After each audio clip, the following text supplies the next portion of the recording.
नमस्कार। आज हम बात करने वाले हैं शुक्र देव के कुंडली खा नंबर 6 के बारे में। खा नंबर 6 जहां पर कालपुरुष कुंडली के हिसाब से 6 नंबर की राशि आती है और इस राशि में शुक्र को नीच का माना गया है। और 6 नंबर की राशि कन्या राशि, इसके स्वामी कौन है? बुध देव। बुध जो है इस घर के में उच्च के माने गए हैं, यानी कि बहुत शुभ फल देते हैं। और इस घर के कारक ग्रह हैं केतु, जो इस घर में काफी अशुभ फल देते हैं। अब शुक्र इस घर में किस तरह का शुभ और अशुभ प्रभाव देंगे, आज हम उसकी बात करेंगे। साथ ही यहाँ पर छठे घर के शुक्र के शुभ प्रभाव लेने के लिए क्या प्रिकॉशन बताई गई है और कौन सी ऐसी बेस्ट रेमेडी है जिनके द्वारा हम यहाँ बैठे शुक्र के बहुत ज्यादा शुभ प्रभाव ले सकते हैं। क्योंकि शुक्र क्या है? माता लक्ष्मी।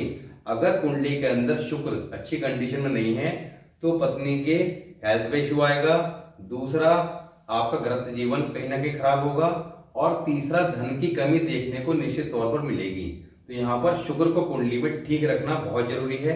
अब छठे घर में शुक्र से पहले हम कुंडली के लगन भाव, तख्त स्थान, धन भाव सेकंड हाउस, और साहस पराक्रम का तीसरा घर, सुख भाव फोर्थ हाउस, फिफ्थ हाउस संतान शिक्षा का, इन 5 हाउसेस के अंदर शुक्र के शुभ और अशुभ हालात और क्या प्रिकॉशन रेमेडी रेड बुक के अंदर बताई गई है जिनके द्वारा यहाँ बैठे शुक्र के शुभ प्रभाव लिए जा सकते हैं, उनके बारे में बात कर चुके हैं। अब छठे घर में शुक्र के लिए जनरली क्या कहा गया है?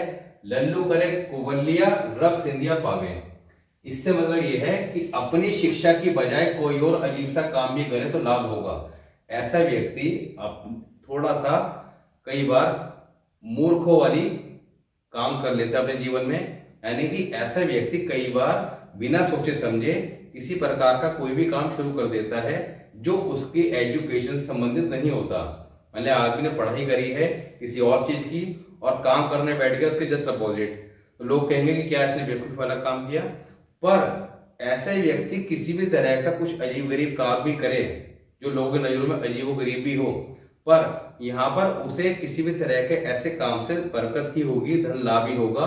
क्योंकि यहाँ पर ईश्वर कहीं ना कहीं उसकी सहायता करते हैं और माता लक्ष्मी अपना आशीर्वाद उसके ऊपर बनाए रखती हैं। तो यहाँ पर ऐसे व्यक्ति किसी भी तरह का अगर अपनी लाइन से हटकर कुछ अलग काम भी करता है तो यहाँ पर उसे लाभ ही होगा। ऐसे व्यक्ति की पत्नी को यहाँ पे एक प्रिकॉशन बताई गई है। प्रिकॉशन क्या बताई गई? देखिए शुक्र जो है वो केतु के साथ, छठे घर में केतु को शुभ नहीं माना गया है और यहाँ पर कहा गया है कि शुक्र केतु की युति शुभ फल नहीं देती है। अब केतु क्या है? केतु हमारे पैर है। तो ऐसे व्यक्ति की पत्नी क्या है? शुक्र। पत्नी को नंगे पैर नहीं रहना, उसे पैरों में कुछ ना कुछ डाल के रहना है। नंगे पैर घर में घूमना जो है वो यहाँ पर शुक्र के फल को काफी खराब कर देगा। तो ये यहाँ पर प्रिकॉशन बताई गई है, क्योंकि केतु क्या है? पैर, और जमीन क्या है? आपका पताल। छठा घर क्या है? पताल, भूमि। तो यहाँ पर केतु को यानी कि शुक्र अपने के साथ केतु को स्थापित नहीं होना छठे घर में स्पेशली, तो यहाँ पर इससे जो है काफी अशुभ प्रभाव मिलेंगे। अगर उसकी पत्नी नंगे पैर रहती है तो यहाँ पे कुछ ना कुछ पैर पहन के पैरों में रहना है। ऐसे व्यक्ति की दुनियावी हालत अच्छी होगी और बुढ़ापा भी अच्छा होगा। ऐसा व्यक्ति समाज के अंदर इज्जत मान सम्मान धन दौलत सब कुछ उसके पास होगी और उसका बुढ़ापा भी अच्छा होगा।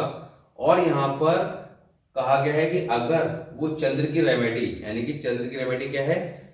चांदी की चकोर डब्बी, स्क्वायर डब्बी के अंदर पानी डालकर घर में रखता है।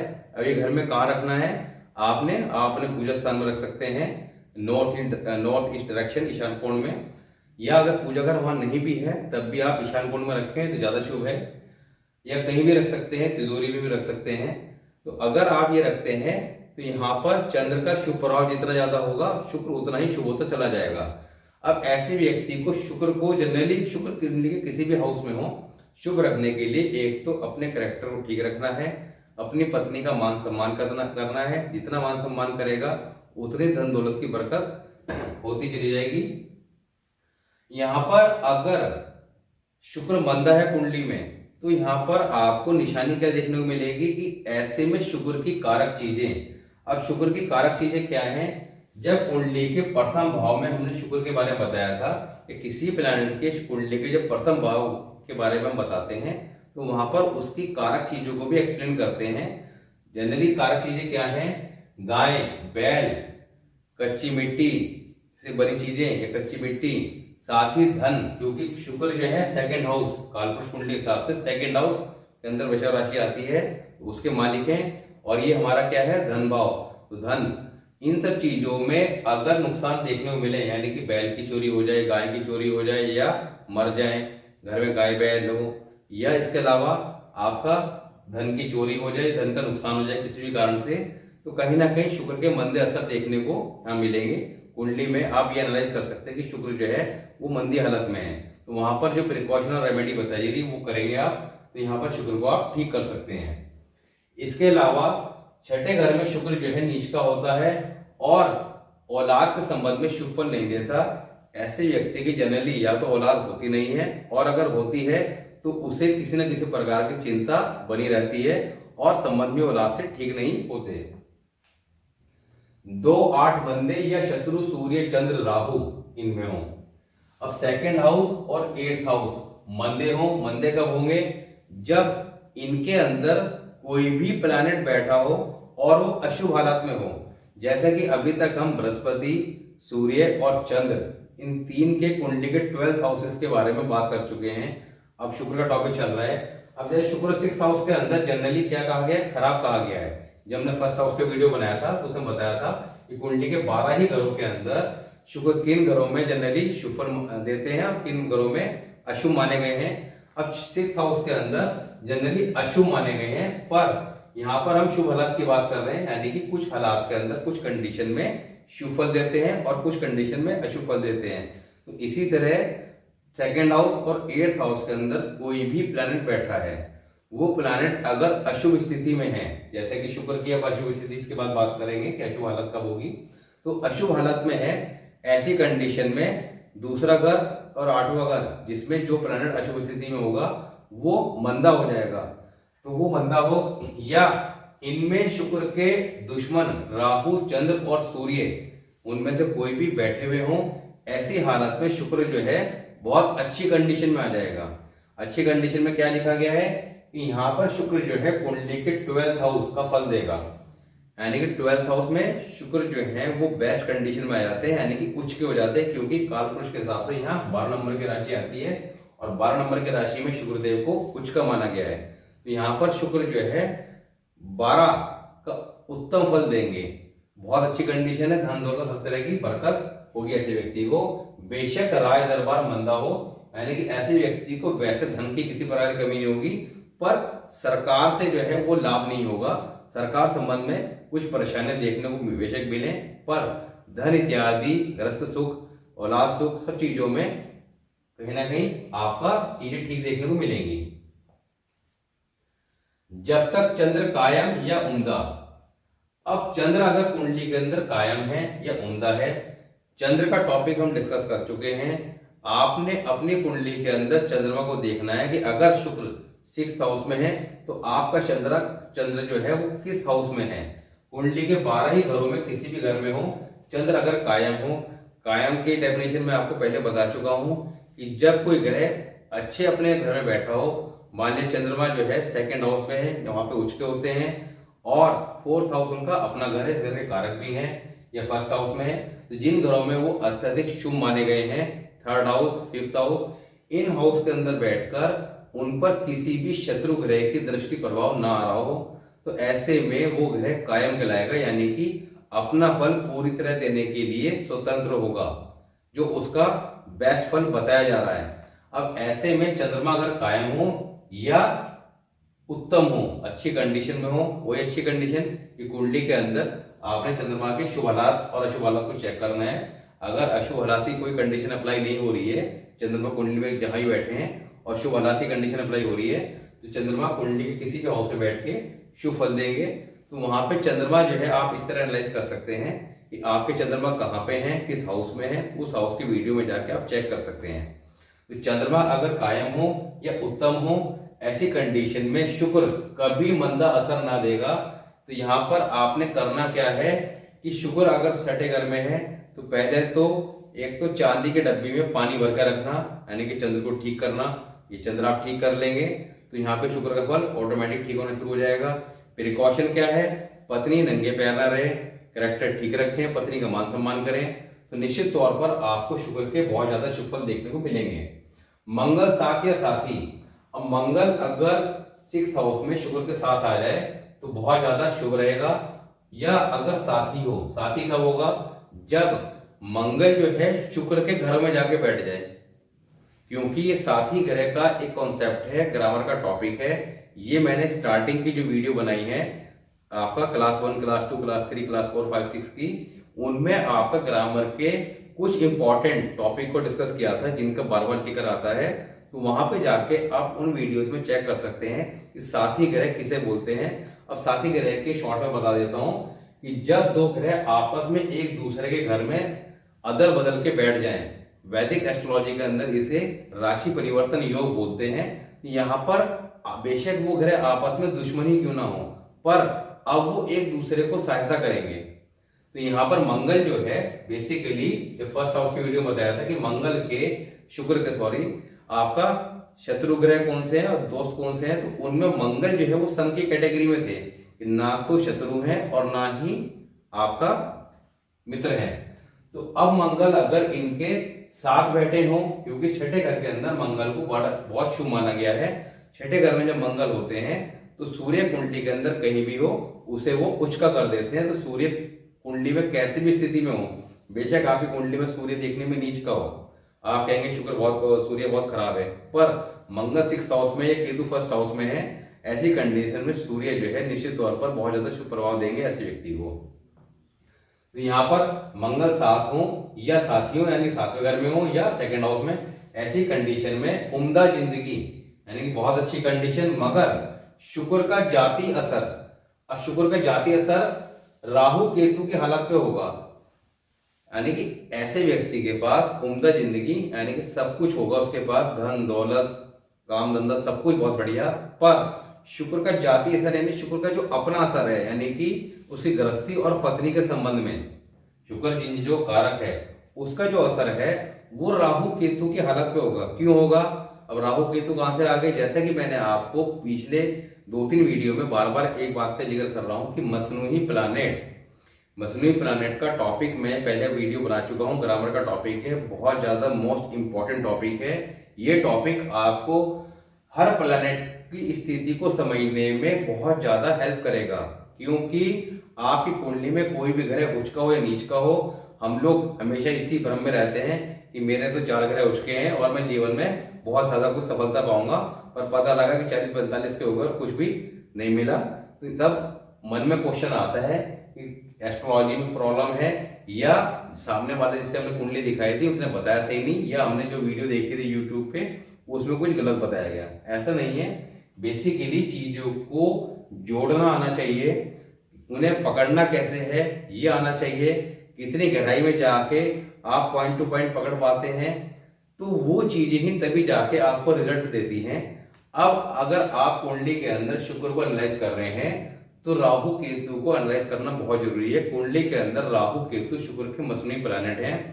मसनूई प्लैनेट पे अलग से वीडियो है, वहां पे हमने कुंडली के 9 प्लैनेट के क्या क्या कौन कौन से ग्रह मसनूई प्लैनेट होते हैं उनके बारे में बता रखा है, और किस तरह से उनकी रेमेडी के द्वारा हम उस ग्रह को भी ठीक कर सकते हैं जिसके मसनूई प्लैनेट हैं।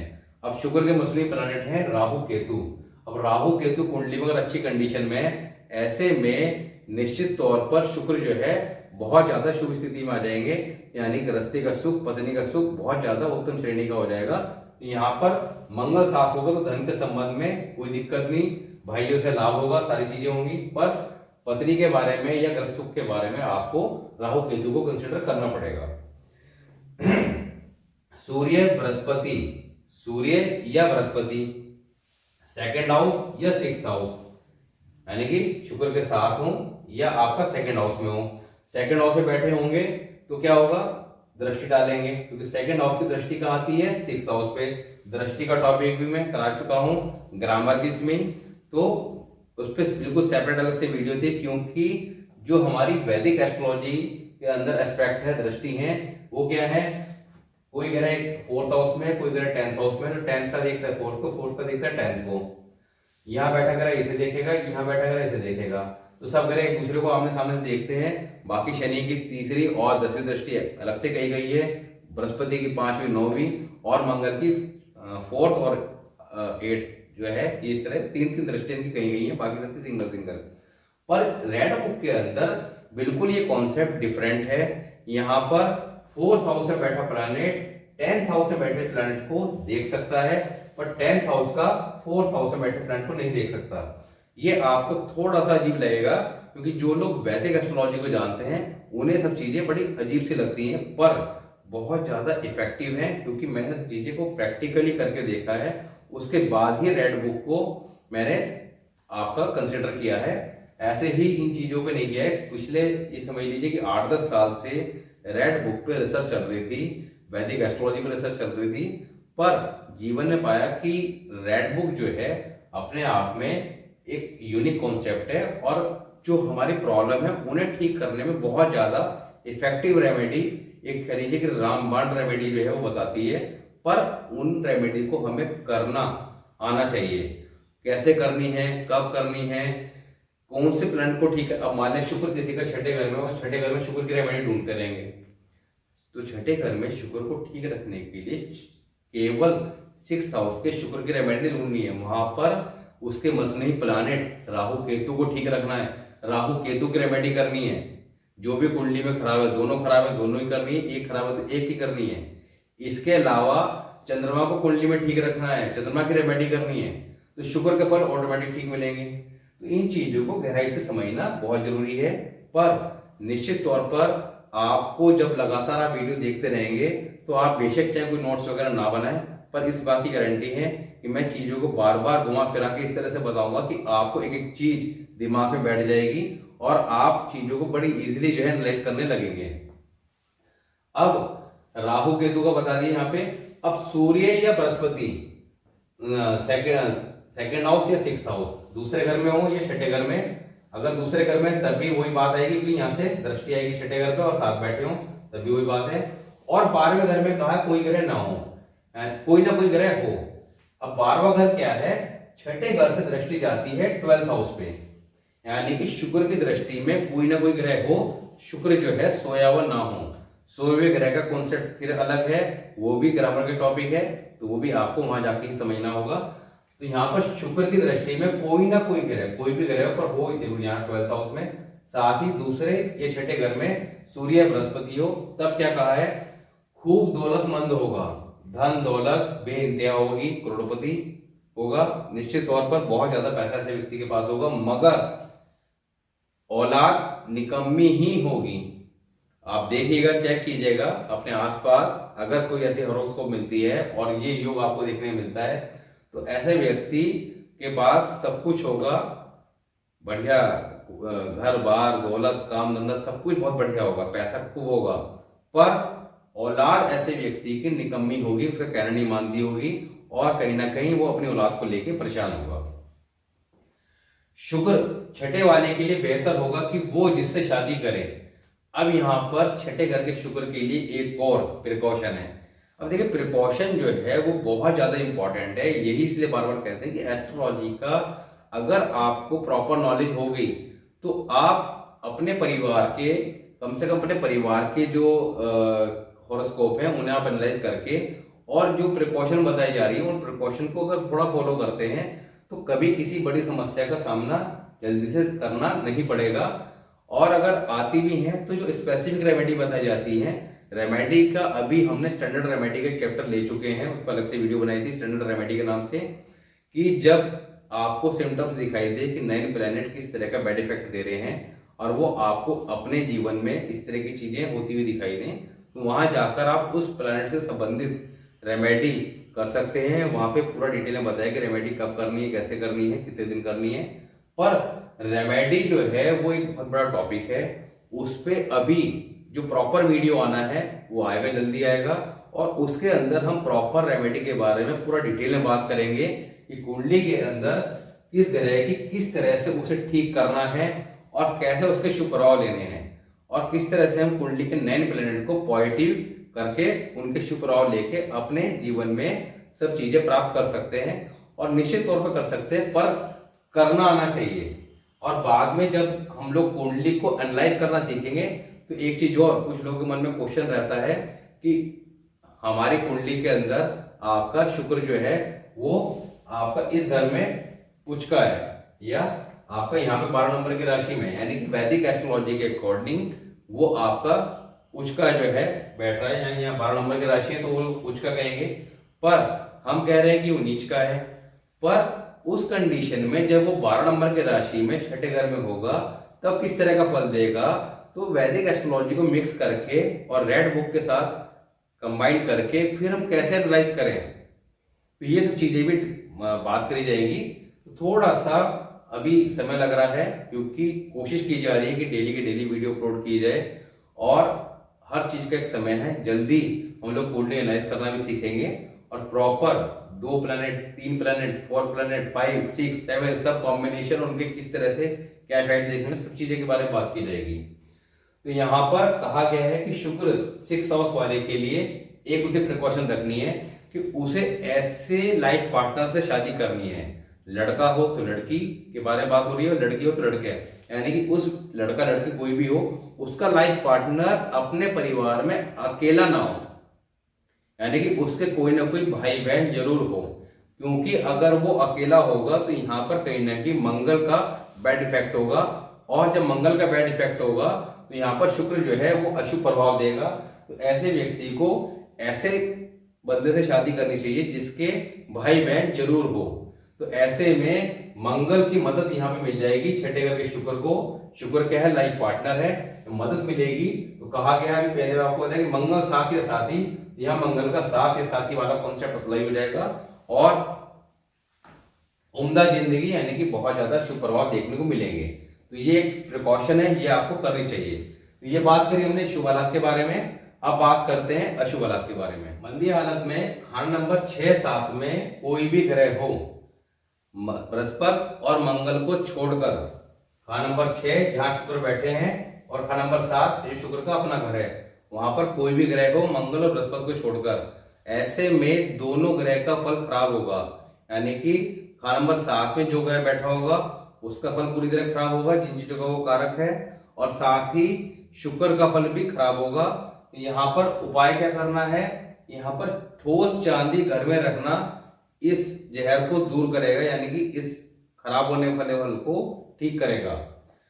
खाना नंबर 2 खाली या सूर्य 6 में और 2 खाली, खाना नंबर 2 खाली हो, इसमें कोई ग्रह ना हो, या शुक्र के साथ अगर सूर्य आ जाएंगे तो काफी अशुभ फल हो जाएगा, और 2 उस वक्त खाली होना चाहिए। तब क्या कहा है, शुक्र अब मंदा असर देगा, औलाद मंदी, और पिता बचपन में ही गुजर जावे, यानी कि पिता की मृत्यु बचपन में हो सकती है। ऐसी स्थिति में अगर शुक्र के साथ सूर्य है और खाना नंबर 2 खाली है या खाना नंबर 2 खाली है तब भी। अब यहाँ पर शुक्र व औलाद का शुभ फल कब प्राप्त होगा, ये शुभ असर कब देना शुरू करेंगे, 28 वर्ष के बाद। ये मंदा असर देखने को नहीं मिलेगा, उसके बाद हालत ठीक हो जाएगी। औरत जिस कदर शान से रखी जाए उस कदर दौलत के महल ऊंचे, वरना नीच कुल लक्ष्मी। ऐसे व्यक्ति को जिसके छठे घर में शुक्र है, कहा गया है कि औरत यानी कि अपनी पत्नी को जिस कदर शान से रखे, यानी कि ऐसे व्यक्ति की पत्नी जितना वो अच्छे तरीके से रहेगी, आपका अच्छे कपड़े पहन के अच्छे से आपका समाज के बीच रह के, तो अपनी पत्नी का जितना मान सम्मान करेगा दौलत बढ़ती जाएगी, वरना कुलक्ष्मी यानी कि धन की हानि देखने को मिलेगी। बुध 5वें मंदा।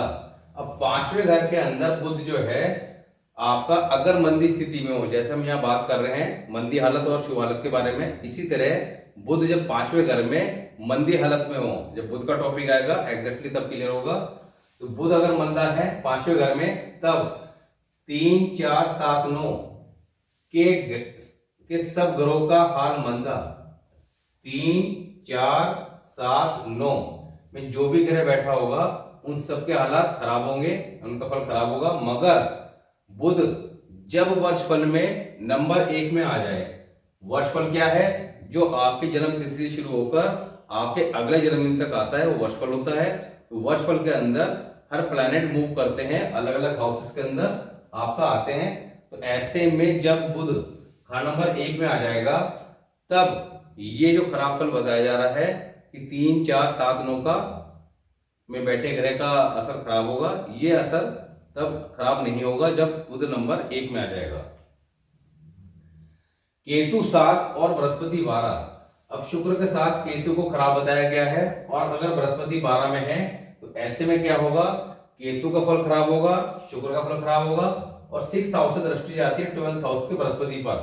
12th हाउस में वैसे बृहस्पति बहुत शुभ फल देते हैं, पर यहां से शुक्र और केतु जो मंदे हो चुके हैं उनकी दृष्टि जाएगी बृहस्पति पे, तो बृहस्पति का फल भी खराब होगा।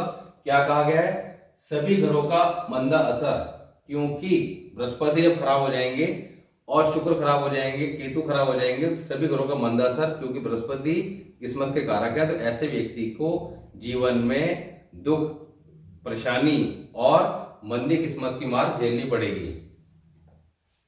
राहु 2, राहु 2nd हाउस में होंगे तो यहां से दृष्टि डालेंगे शुक्र पे। अब राहु कौन है, शुक्र के दुश्मन। तो यहाँ पे लिखा है पहली औरत मर जाए, ऐसे व्यक्ति की पहली औरत की मृत्यु हो सकती है। और 42 से 47 साल की आयु, ये क्या है, राहु का समय। ग्रहों का एक 36 साल चक्र है, उसके अंदर ग्रहों की आयु बताई गई है, इस पर अलग से वीडियो बना रखी है। तो 42 से 47 साल की जो आयु है वो राहु की आयु कही गई है, उसमें शत्रुओं से आपका परेशानी ऐसे व्यक्ति को होगी। बुध मंदा सिवाय 5 के, अभी हमने बात करी बुध मंदा 5 में।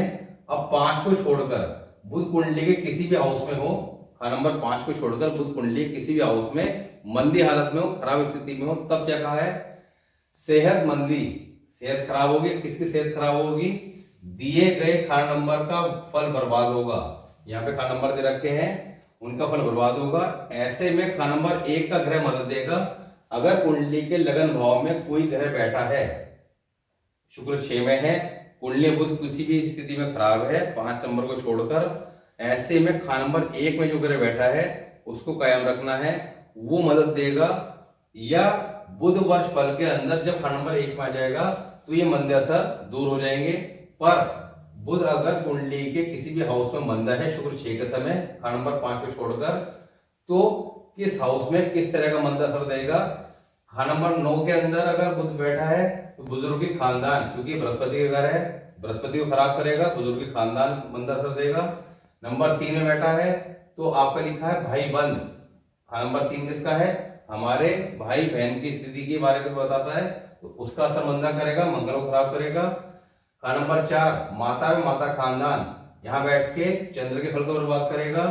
खाना नंबर 6 में यहाँ तो किसको बर्बाद करेगा, आपका मामू, क्योंकि खाना नंबर 6 से मामू खानदान को देखा जाता है। खाना नंबर 7 यहाँ अगर बुध बैठा है, जैसा कि आपको बताया था कि शुक्र 6 के समय अगर यहाँ पे अगर कोई ग्रह बैठा हो तब वो उसका फल बर्बाद होगा। तो यहाँ पर औरत खुद लक्ष्मी यानी कि उसकी पत्नी पे बैड इफेक्ट आएंगे और लक्ष्मी यानी कि धन की समस्या ऐसे व्यक्ति को देखने को मिलेगी।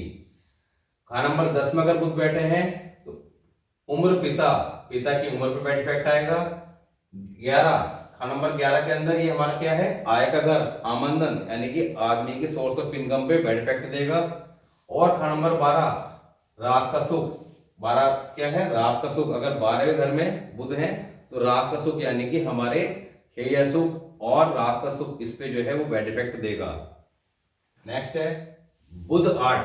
अब बुध अगर 8वें घर में है तब क्या कहा है, शुक्र मंदा में औलाद नरीना की दिक्कत होगी। ऐसे में शुक्र का फल पूरी तरह बर्बाद होगा और औलाद नरीना यानी कि लड़के की समस्या ऐसे व्यक्ति को होगी, लड़के की पैदाइश नहीं होगी। अब शनि मंदा, कुंडली के अंदर अगर शनि कहीं भी मंदा है शुक्र 6 के समय, ऐसे में धन दौलत की दिन ब दिन कमी आती जाए, ऐसे व्यक्ति को धन की समस्या देखने को मिलेगी, क्योंकि शनि जो है वो कुंडली के अंदर आपका 10वें घर और 11वें घर, 11वें घर के आय का, 10वें घर है हमारे कैरियर का, इनके कारक हैं। जब वो खराब स्थिति में होंगे, अब खराब स्थिति में कब होंगे, तो शनि का टॉपिक आएगा तो उनके शुभ अशुभ फलों के बारे में बात करेंगे। पर कुंडली के अंदर जब शनि खराब होंगे, ऐसे में शुक्र का फल यहाँ पे और ज्यादा खराब हो जाएगा, धन दौलत की दिक्कत आती जाएगी। केतु मंदा, अब कुंडली के अंदर केतु 7 में हो यहाँ पे इनके, तब भी खराब होगा, या कुंडली के 12 ही घरों में कहीं भी हो, अगर खराब स्थिति में है, मंदा है, तब क्या कहा है, ऐसा व्यक्ति दुखिया ही होगा, अकल की बेशक कमी हो, उसके कामकाज और रीढ़ पर बुरा असर न होगा। यहाँ पर अगर केतु 7 में बैठा है या खराब स्थिति में है, तो कहा गया है कि काम काज पर किसी तरह का बुरा असर नहीं आएगा, और केतु हमारी रीढ़ की हड्डी का कारक है, तो यहाँ पर रीढ़ की हड्डी जो है उस पर कोई बैड इफेक्ट नहीं आएगा केतु का, या बेशक केतु खराब हो, पर और स्थितियों में वो दुखी ही होगा, यानी कि ग्रस्त जीवन का अच्छा नहीं होगा, और पारिवारिक स्थितियों की वजह से ऐसे व्यक्ति परेशान ही होगा। नरीना औलाद यानी कि लड़का न हो, लड़कियां ज्यादा होंगी, ऐसे व्यक्ति के लड़कियां तो बहुत ज्यादा होंगी, 3, 4, 5 लड़कियां हो सकती हैं, पर लड़के की समस्या देखने को मिलेगी, और मंदी औरतें बर्बादी का बहाना होंगी। ऐसा व्यक्ति अगर बाहर किसी तरह का ताल्लुकात रखता है, तो यहाँ पर उसकी बर्बादी का ये कारण बनेगा।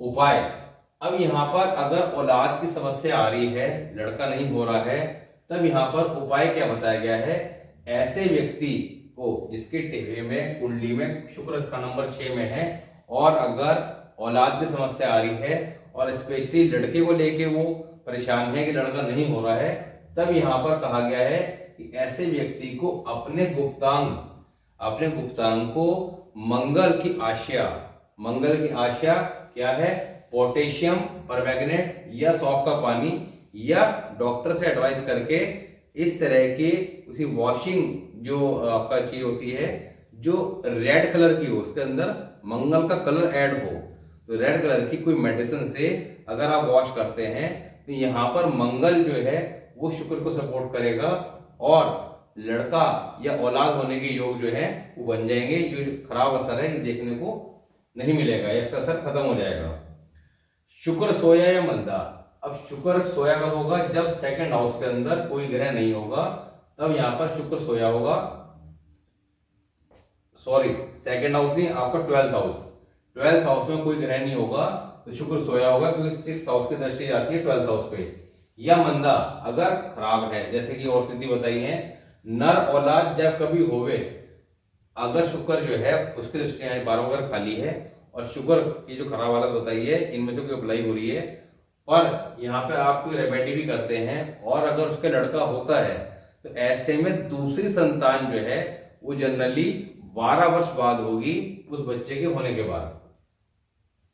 बृहस्पति 7 से 12 में, अब कुंडली के अंदर बृहस्पति 7 से 12 यानी कि यहां से लेकर आपका 12th हाउस तक, ये बाद के घर है।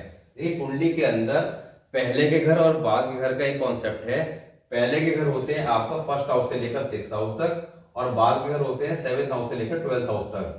अब 7 से 12 इन घरों में अगर बृहस्पति है या सूर्य है, तब क्या कहा है, दौलत बर्बाद होगी, धन की हानि, शुक्र का हर तरह से मंदा फल होगा, यानी कि धन की कमी, दौलत बर्बाद, और ग्रस्त जीवन बर्बाद, पत्नी की सेहत खराब। खाना नंबर 7 में शत्रु या कोई आपसी शत्रु।